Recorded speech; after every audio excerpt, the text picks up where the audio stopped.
అందరికీ హాయ్ అండి. నేను ఉషా. ఈరోజు రెసిపీ కాకరకాయ ఉల్లికారం అండి. దానికోసం హాఫ్ కిలో కాకరకాయలు తీసుకున్నాను. వీటిని ఫుల్గా కాకుండా నేను లైట్గా చెక్ తీసానండి. మొత్తం తీసేస్తే ఇవి తినడం వేస్ట్ అండి. ఆ చేదు వెళ్ళాలి కదా కడుపులోకి. తర్వాత లోపల గింజలండి లేతగా ఉన్నవి తీసుకోండి, ముదిరిపోతే పడేసేయండి. ఈ విధంగా మనం మసాలా పెట్టుకోవడానికి ఇలా కట్ చేసుకోవాలండి. పొడుగా కావాలంటే పొడుగా, ఇలా క్యూబ్స్లా కావాలంటే ఇలా కట్ చేసి పెట్టుకుంటే సరిపోతుంది. తర్వాత ఆనియన్స్ అండి 4 మీడియం సైజు. నువ్వులండి తెల్లవి 2 టేబుల్ స్పూన్ల వరకు. తర్వాత 1 టేబుల్ స్పూన్ జీలకర్ర, 2 టేబుల్ స్పూన్ శనగపప్పు పచ్చిది, 2 టేబుల్ స్పూన్ మినపప్పు, 2 టేబుల్ స్పూన్ ధనియాలు, చిన్న చింతపండు అండి, ఒక 10 గింజల వరకు మెంతులు, ఎండుమిరపకాయలు ఒక 7-8 ఉంటాయండి. కొంచెం కారం తక్కువ ఉన్నాను కానీ కారం పౌడర్ కూడా తీసుకున్నాను నేను. తర్వాత వెల్లుల్లి ఒకటండి.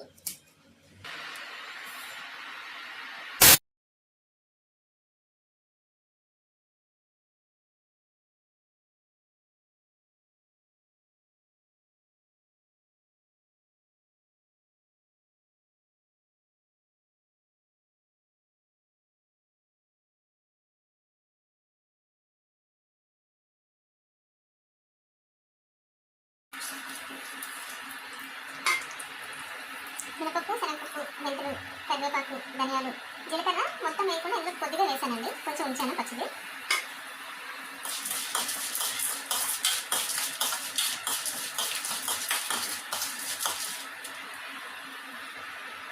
ఎండుమిరపకాయలు వేస్తున్నానండి. ముందే వేస్తే అవి మాడిపోతాయి కదా, అందుకని.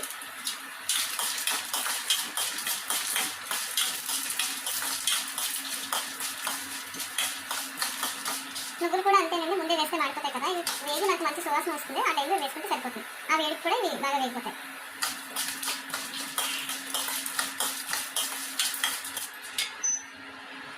ఇవి పాత పెట్టి ఒక 2 టేబుల్ స్పూన్ ఆయిల్ వేయండి. వేస్తానండి.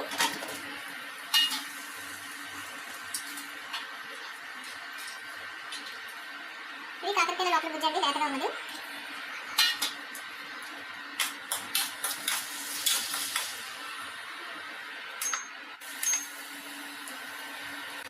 ఇప్పుడు దినుసులు చల్లగా వేయండి. ఫస్ట్ ఇది పౌడర్ చేసుకున్నాము.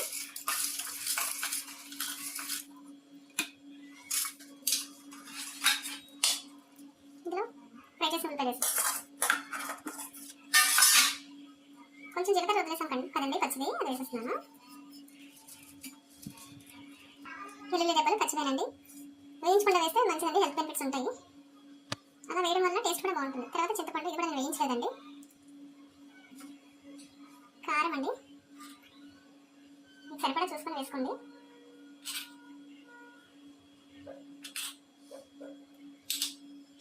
అది ఒకసారి మిక్సీ పెట్టేస్తాను. సాల్ట్ వేయాలండి. ఒక 1/2 టీ స్పూన్ వరకు పసుపు అండి. సాల్ట్ మీరు రుచి తగినట్టుగా వేసుకోండి. మిక్సీ పెట్టేద్దాము. పేస్ట్ రెడీ అయ్యింది.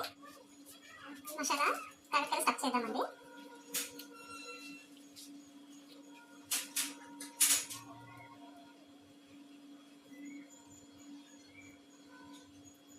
కాకరకాయలు ఫ్రై చేయడానికి మళ్ళీ ఆయిల్ వేద్దామండి. ఇటువంటి కర్రీస్కి ఆయిల్ ఎక్కువగానే పడుతుంది. కాకరకాయలు పెట్టేద్దామండి అందులో.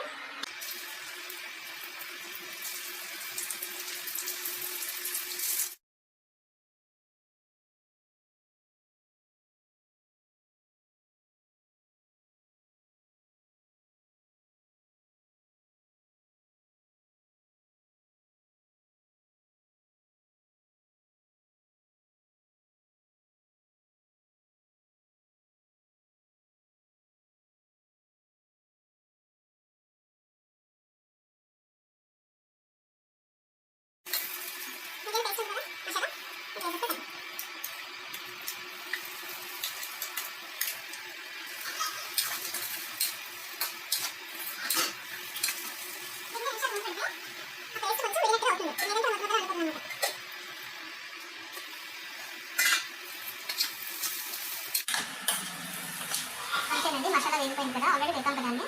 మసాలా కూడా వేగిపోయింది, రెడీ అయిపోయిందండి.